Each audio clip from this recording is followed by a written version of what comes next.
Hello, everyone. Welcome to a very special episode of Uncanny Treks. It's Bob's favorite time of year where he runs down his favorite films from 2025, and Matt calls him a pretentious ass hat. Matt says, Bob, no one's heard of these films, even though most of them are nominated for Oscars. Bob, why are you so obscure? Bob, why do you think you're better than me? Stuff like that. I always have these little exchanges, Matt. So I'm Bob in Cascadia. That's Matt in the Southland. We are Uncanny Treks. How you doing tonight, Matt? Doing all right. I like how Bob thinks the Oscars are relevant. That's what's hilarious to me.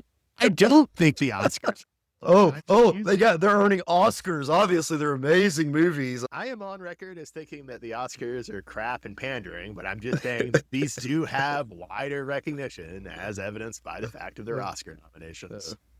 Well, Bob, let's just jump right into your films here because I've seen some of these I haven't watched them, but I've read the synopsis on Netflix. On HBO Max. I do know even the first one here that you're about to mention. I literally saw it last night as I was scrolling through Netflix. Let me begin with a disclaimer. I only saw 30 new films in 2025. That's pathetic. Rookie numbers. It's rookie numbers. I would say I need to get those numbers up, Matt, but I'm sure there's some good films I missed. I know there are, but I'm not convinced there are that many good films that I missed from 2025. So I'm just going to point to it as it's the death of the American film industry. It's dying. I hate that it's dying because I love movies, but it's dying. But yeah, so these are the best 10 of the 30 new films I saw in 2025. It's pathetic. Yeah, that is pretty pathetic. I hate that I'm saying that. Matt, I used to see 80 movies. I understand, Bob. You used to watch a whole lot more films, but now you watch a lot more wrestling. I watch a lot more wrestling, but even before I started watching the wrestling, Matt, they just don't make that many movies anymore. Yeah. And they don't get that many foreign movies over here anymore. So I'm going to go least favorite to favorite of these, but the least favorite still pretty good, still pretty solid. So starting out with number 10, it's the sci-fi comedy Mickey 17, which Matt has scrolled past on HBO Max. It's got Robert Pattinson in it. It does have Robert Pattinson in it. It's a really good Robert Pattinson role. It's directed by Bong Joon-ho, who did Parasite and who did Snowpiercer, both of which are great class war movies. Mickey 17 is also a great class war movie. Matt, if Elon Musk ever does make it to space, which he won't make it to space because he's a con man, but if he ever does make it to space, it'll be exactly like Mark Ruffalo's corporate cult in this movie. So my understanding of this film is Pattinson keeps dying. His job is to die, and they clone him back to life. Yeah, they send him on the dangerous and the undesirable jobs. He gets killed. They bring him back as a clone. But somehow one of the clones doesn't get killed. Chaos ensues. Okay, that makes sense. It's not like that Christian Bale magic movie, right? Where they have the clones. No. It's taking a similar premise, but making it front and center rather than the reveal as how Christopher Nolan likes to do. Yeah, gotcha. Yeah. All right. Number 9 is The Secret Agent, Matt. The first thing first, I gotta stress, the title of this movie, misleading. It's not about a secret agent. I don't know why it's called Secret Agent. I sort of get it, but I also don't think it's a good title. But it's a Brazilian film. It stars Wagner Moura, who's a pretty good movie star. He's in Narcos. He's going to be in one of my favorite TV shows of the year when we do my favorite TV shows episode. So Wagner Moura is pretty good. It's set in the late 70s under the military dictatorship in Brazil, and it's about corporate corruption and police corruption in late 70s Brazil. It's a bit preachy. Mickey 17 is also a bit preachy, but basically agree with what both Secret Agent and Mickey 17 are laying down, so I'm okay with the preachiness. I have seen an earlier film from this Brazilian director. His name is Kleber Mendonça, and his earlier film was like Weird Western. And like that earlier Weird Western, this film does some really interesting things about racism and regional identity in Brazil. It also seems to be making fun of Brazil's recent fascist president, Jair Bolsonaro, and his fail sons. And I found that pretty funny if I was understanding the humor correctly. And Matt, I think this will be the part that really sells you on this. I saw this in a very woke theater. It was the most woke theater I'd ever been in. They played a land acknowledgement before we watched the movie. And this movie has some really dark Holocaust humor in it. And I was laughing my butt off, but I was the only person in the theater laughing. But I think it was meant to be funny, and I found it funny. But it wasn't landing with the general audience, Bob. It was not landing with the general audience who goes to a volunteer theater in Tacoma that plays a land acknowledgement. No. Also, Matt, I should say, I do like this movie. It is too long, and it has a frame narrative that's utterly pointless that could have been easily dispensed with. So it's not a perfect movie. I debated dropping this from my top 10 and putting the live action Predator movie, Predator Badlands, on. I decided not to just because my film list isn't very international. And I did think this had some really astonishing sequences in it involving corpses usually. But nonetheless, it's not a perfect movie, even though I really liked it. You had me with the 2 hour, 41-minute runtime. That's the thing, man. It could have easily been 210. It just needed some cuts. There was some stuff you could easily cut, and the movie would have been better for it. And calling it Secret Agent makes me think it's going to be James Bond. Definitely not James. So Could not further from James Bond. Maybe the people that were around you that didn't laugh at the Holocaust jokes, maybe they thought they were there for a James Bond film. I don't think you go to this theater for James Bond. I don't know if they would play a James Bond film in a theater that does a land acknowledgement. That was my 9th movie. To go up to my 8th movie, this is One Battle After Another. Matt, surely you've seen this one on HBO Max, right? I haven't watched it, but I've seen, as I've scrolled, yes, and I watched the trailer for it because I saw it had Leo in it. It's great. This one's pretty long too, but unlike Secret Agent, you don't feel it. It's actually 2 hours and 41 minutes, Bob. Like the other one. It's long, but this one, you don't feel it. It's from P.T. Anderson, one of the best American directors. It's one of his worst movies. I definitely don't like it nearly as much as I like Inherent Vice or There Will Be Blood or Phantom Thread. But it's a really interesting movie. Really glad I saw it. Sean Penn is this goonish military guy, and it's doing some interesting deep cuts from American spy history with Sean Penn's character. This movie's a loose adaptation of a novel, but the novel is about the 1960s and the 1980s, and this movie updates it to the 21st century. And it doesn't necessarily successfully update it. Some things about the update just make no sense at all. But nonetheless, it's a really fascinating movie. It's really worth your time. I promise you, you won't feel the 2 hour, 40-minute runtime. It is star-studded, too. You got Leo, Sean Penn, and then Benicio del Toro. Basically, Leo is basically playing the Big Lebowski. That's what I gathered from the trailer when I watched it. It's a good movie. You should watch it. Of the three you've mentioned, that this is probably the one I would most likely watch. You would probably enjoy Mickey 17 the most of these three, but you should definitely watch Mickey 17 and One Battle After Another, I would say. All right. The next one I don't think you will watch is called Train Dreams, although it does have a lot shorter runtime than these other movies, so you should consider it based on that. It's a very pretty Western. It's also a very sad movie, really sad movie, but it's about a logger in eastern Washington state in the late 19th century and the early 20th century. Then one thing about this movie I thought you would think was interesting is it's an adaptation of a novella by Dennis Johnson, who, that's the theme with this section of the list. Thomas Pynchon, great American writer, One Battle After Another, loosely adapts Thomas Pynchon. Train Dreams pretty closely adapts this Dennis Johnson novella. But the interesting thing is that it has a voiceover, and the guy they get to do the voiceover, and the voiceover is mostly passages from the novella. It's almost all passages from the novella.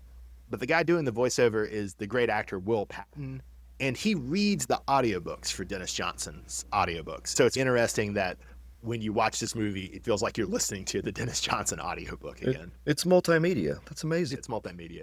I don't know if you've ever listened to a Stephen King audiobook, but Will Patton also does the narration. Oh, a lot okay. of the Stephen King I have, books. yes. You might know Patton's voice. He's also on Yellowstone. He's on a lot of stuff, but he's not the lead. The lead's Joel Egerton, who does a great job, but Patton is the audiobook reader / voiceover narrator. This is on Netflix. It's beautiful. It's worth your time, but I don't expect you'll see it. I'm probably not going to watch that one. Hit me with number 6. Number 6, Matt, is Honey Don't. It's also preachy, which fits into the theme. One Battle After Another, Secret Agent, Mickey 17, all very preachy. But you know what? I mostly agree with what all these movies are preaching, so I'm fine with it. This is the latest movie in Margaret Qualley's amazing run of lesbian noir. So we had last year's Drive Away Dolls, we had Kinds of Kindness, we had The Substance, now we have Honey Don't. Margaret Qualley is a lesbian PI in this. Critics really don't like this movie, but I think it's great. I don't know what the critics are on about. They also really didn't seem to like Margaret Qualley and Ethan Cohen's earlier film, Drive Away Dolls. Chris Evans in this film. Oh, he's great. He's a sleazy preacher.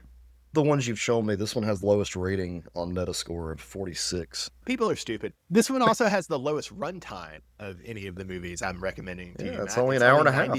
That's only 90 minutes. That's nice. Unfortunately, it's on Peacock. That sucks. And man, Aubrey Plaza's in this, man, and she's a dish. She's almost as hot as she was in Megalopolis last year. No, Aubrey Plaza's awesome. Margaret Qualley and Aubrey Plaza have really great in this. It's really good stuff. You should definitely see Honey Don't. Okay, I might actually check this one out because once again, I recognize most of the actors and actresses in it. Even though Yeah, it has that low rating, what you're saying, it probably isn't as bad as people are making it out to be. I love the Coen brothers, and I will say I don't think there's a Coen brothers film I've ever seen that oh, this is not worth my time. So maybe I'm grading on a curve, but it's been interesting to see the Coen brothers have split up and what their individual projects look like. So that was number 6, Matt. Number 5 is Marty Supreme, and this is also the product of a split up brother duo. So the Coens split up and the Safdie brothers split up. Did you ever wind up watching Uncut Gems, Matt? I did not. I've heard so much about it, and everybody says I need to, but it's one of those I don't care for Adam Sandler that much. I don't care for Adam Sandler at all, but Uncut Gems is amazing. This is much in the mode of Uncut Gems. It's about Jewish masculinity. It's driving tension, anxiety, nerve-wracking for 2+ hours. Here, though, instead of Adam Sandler, you get Tiffany Chalamet, which is great. It also is interesting because both of the brothers, they split up after Uncut Gems, and they both had movies come out this year. So this is Josh Safdie's movie, and then his brother Benny Safdie put out that MMA movie starring The Rock, The Smashing Machine. This is so much better than The Smashing Machine, man. I don't hate The Smashing Machine. It's not going to be on my least favorite movies of the year, but it's pretty mid. There's nothing much to recommend it. But Marty Supreme, it rocks, man.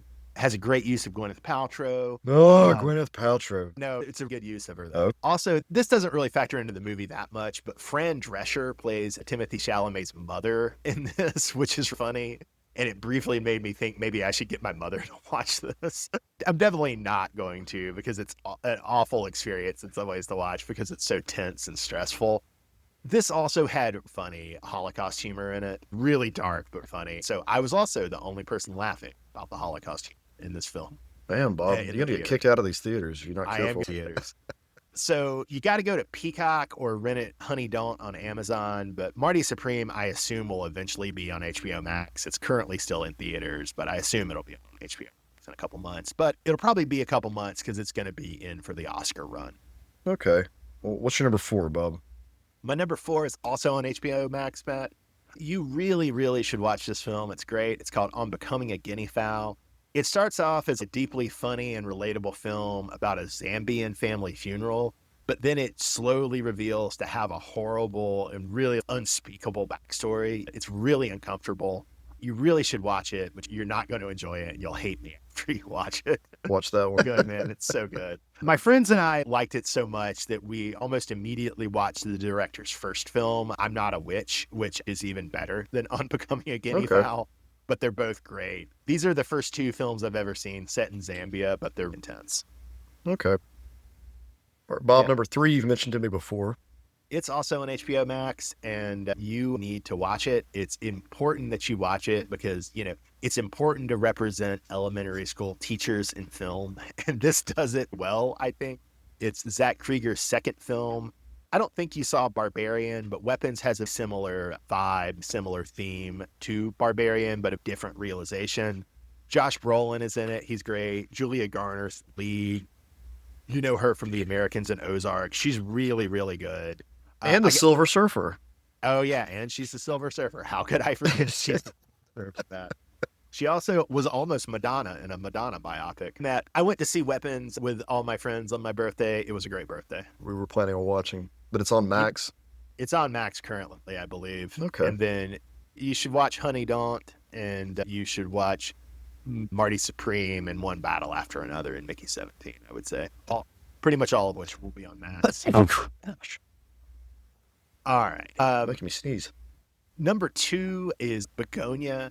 This is Emma Stone and Jesse Plemons are continuing to do amazing work for Yorgos Lanthimos, the Greek director.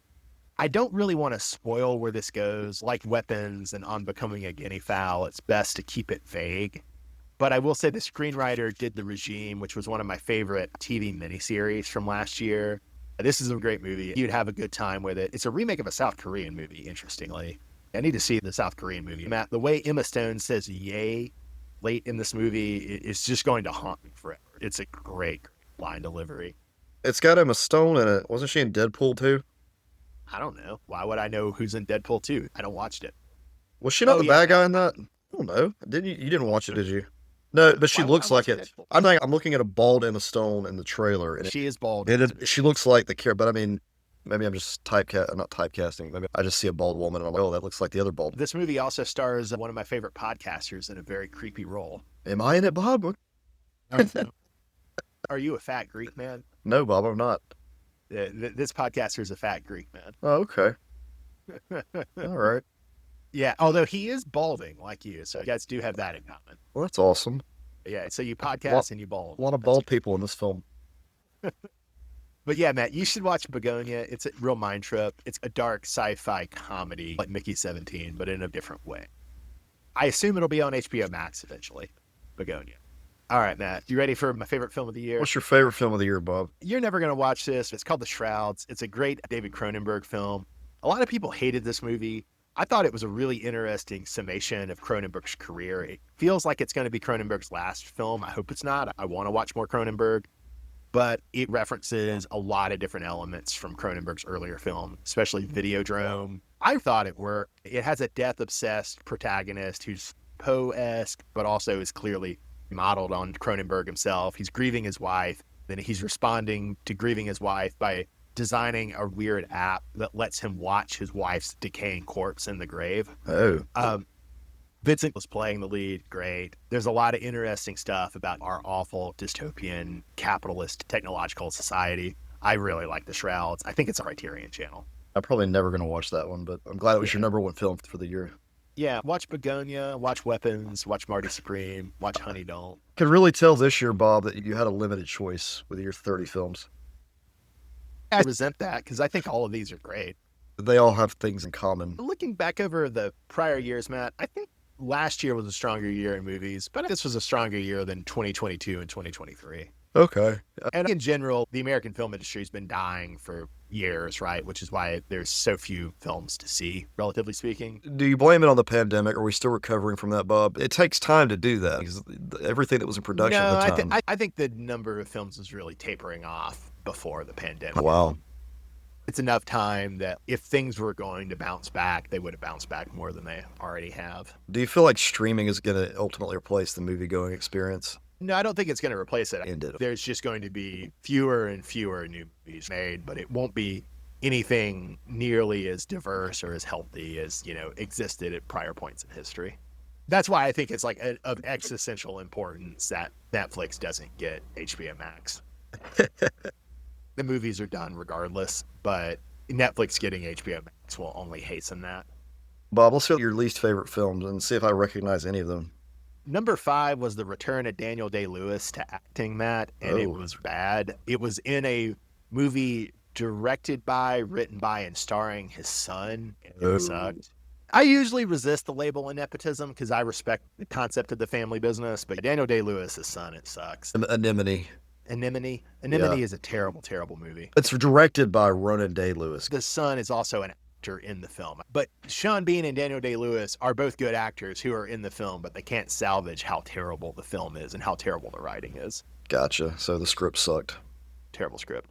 That's number 5, counting down to the worst. Number 4 is the cartoon Predator, not the live-action Predator Badlands, which I thought was pretty good, but the cartoon Predator, Killer of Killers, which we were thinking about doing an episode on, but was so mid and boring that we decided not to. I struggled to get through that one. And I liked the other Predator film. The live-action one from this year, Predator Badlands, was nearly on my top 10. You should see Predator Badlands when it comes to Hulu. Prey was the film I was thinking of. Prey. Prey is the one from a couple years ago. Yeah, that was a great film. That was on our top list earlier. Yeah. But you should definitely not finish Predator Killer of Killers. I don't know if you ever finished it, but don't finish it. None of the listeners should watch it. It's bad. Although the one thing I will say is that it drove down my expectations for the live action Predator so much that I had a good time at the live action Predator. People did like that animated one for some reason. I just could not get into it.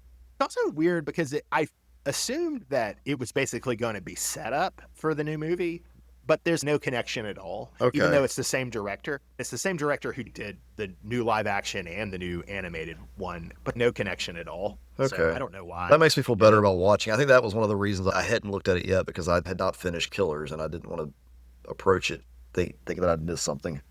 Yeah. Continuing a theme, so that was my fourth movie, counting down to the worst. Number 3 is the Star Trek Section 31 movie. Just god awful. It's trying to bring Suicide Squad, superhero, Thunderbolts aesthetics to Star Trek. It's a total abomination. It's the saddest thing, man. I was hoping maybe they could do something with it, but it is awful. Poor And I was, Michelle, I, yeah, put Michelle Yeoh too. I like her. She's in a yeah, lot yeah, of great she things. deserves better. She couldn't pull it out of. I went into this with low expectations because it sounded like it wouldn't be good. So I was going in with low expectations, and it bottomed out my already non-existent expectations. It was awful. Do you consider this the worst Trek movie? Ooh, that's tough. I don't think it's worse than large parts of Picard or Discovery or Prodigy. But in terms of Star Trek movies, yeah, what would be? I don't think anything's worse than it. I can't even off the top of my head. The next gen movies they got bad, but they didn't get this bad. This is just rough. Actually, I do hate Nemesis, though. Oh, that's you. If you think about it, Nemesis has Tom Hardy and utterly fails to use Tom Hardy and Ron Perlman. In a way, that maybe is a greater sin than What happened here, especially since at least Section 31 didn't end up in theaters. That's true. It's gross, man. To keep going, number 2, Matt, you can watch on HBO Max if you're so inclined, but I have no idea why you would want to. It's called Death of a Unicorn. It should be a good movie. The premise is basically what if a slasher movie starring a unicorn, and that's fine. That could be a fun slasher, but it's an awful movie. I blame Paul Rudd. I never hated Paul Rudd before seeing him in this, but between this and Ant-Man 3, I now understand why people hate Paul Rudd. He truly is the worst. Paul Rudd is fine in small increments, but he has become he's in everything. He was in the new Ghostbusters, the Ant-Man stuff. He's all over the place, and it just hurts him when he's in too much. He's one of those you only want to see every couple of years, not. But also, it's got Jenna Ortega in it. Is she good at it? Is she decent? I did 6 months ago, so it's hard. You don't even remember. So that's another thing. Jenna Ortega's hit or miss too. She's good at Wednesday. I don't remember there being problems with the other actors. I just remember the problems being Paul Rudd and the writing. Okay. So what's your worst Bob of 2025? Honestly, Matt, in a way, this is cheating. This was so bad. I think I only made it 20 minutes into it. It's a mob movie called Alto Nights, also on HBO Max if you want to watch it. I don't know why you would want to. But it stars Robert De Niro in a dual role as two famous mobsters. Actually, that's a weird theme going on this year in 2025 because you have in Mickey 17, you have Robert Pattinson doing a dual role. And then they're in Sinners. That's an Eddie Murphy effect. I did so good in one role. Let me do 2 in the same film. You're going to have the same thing with Robert Downey Jr. in the Avengers films coming up. You had what's his face in the Flash film. Ezra Miller. That's just the next evolution, Bob. I'll just play all the characters in the film. I would say Alto Nights, man, is really tragic because it's directed by Barry Levinson, who was a great director, Matt. You like some of his stuff. He did Wag the Dog and Bugsy and Diner and Rain Man.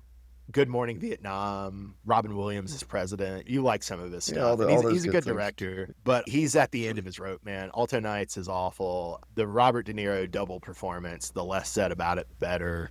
Ugh. I tapped out after 20 minutes on this thing. This looks like they just pulled somebody out of the 90s. And hey, man, make another film and use all these 90s people in the film.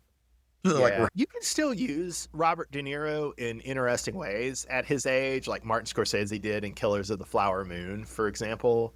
But watching Robert De Niro in the dual role in this felt a bit like watching Joe Biden or Donald Trump be president. Quite the endorsement there, Bob, for that film. I think about it more. I would say maybe I need to switch because, look, it's sad to see Robert De Niro maybe be senile in a really bad movie in a dual role. But you know what? I would rather finish watching this than watch Death of a Unicorn again. So I'm going to switch it. Death of a Unicorn's the worst movie of the year. I hate Paul Rudd, man. He's the devil. I'm convinced now. He was Ant-Man.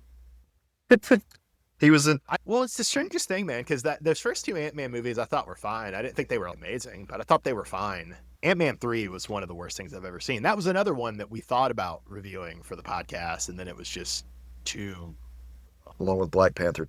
God, that's still mystifying. Hey, we had an actual actor who plays the lead die. Let's have a shorter funeral for him than we do for the fictitious character who will also die. Yeah. When your movie has 2 funeral scenes, it's not going to be good. It's like they rented the funeral stuff. Let's reuse it in the end too. Matt, definitely don't watch Alto Nights or Death of a Unicorn. Don't finish Predator Killer of Killers. Don't watch Enemy. And then Don't section. watch Uh, don't watch Daniel Day-Lewis's Nepo Baby. I know you already watched Section 31, and yeah, I can't warn you to not watch yeah. it. But Matt, you need to go and watch Begonia. You need to go and watch Weapons. You need to go and watch Marty Supreme. Watch Honey Don't. Watch One Battle After Another. Watch Mickey 17. Good Well, stuff. I'll add it to my list, Bob. I know you won't watch any of I might actually because yeah, my wife had a New Year's resolution that she wanted to watch there's like this list of films you need to watch before you die. them. Y'all should totally do that. We may add some of those to that list just as because I haven't watched them, but I've watched a lot of the ones on her list, and we like to watch them together. Don't watch Honey Don't with your wife. I don't think she'll enjoy it, but the other ones she might. Okay, that sounds good. Yeah. I could very easily see her not liking these other ones I've recommended, but I think there's a possibility she might enjoy all of them. Honey Dawn, I don't think she will. And just to give you an idea, Bob, of what we watched so far, we've watched Shawshank Redemption, Fight Club, and Good Will Hunting. So that shows how basic our list is. Those are movies one should Well, rank them in that order. I think of those three that we've watched already in January, I think Good Will Hunting was the one we liked the least. What you really need to do is now watch the Always Sunny episodes where they parody Good Will Hunting. That would be good. All right. Well, listeners, thanks for joining us as I run down my best and worst films of the year. Matt makes fun of me. Matt, did you have any best or worst films to add in? Not really, Bob. Like you said, you only watch 30 films. So by that, if you take the ratio of how many films I watch compared to you, it's like I only watched So three you films. watched two, just need four. Yeah, I'd say. That's what I'm saying. I don't have many options here. All right. Well, listeners, thanks for joining us for the best films of 2025. And join us next week when we talk about the best TV and worst TV 2025. This has been Uncanny Treks. Have a good night, everyone. Thanks for listening.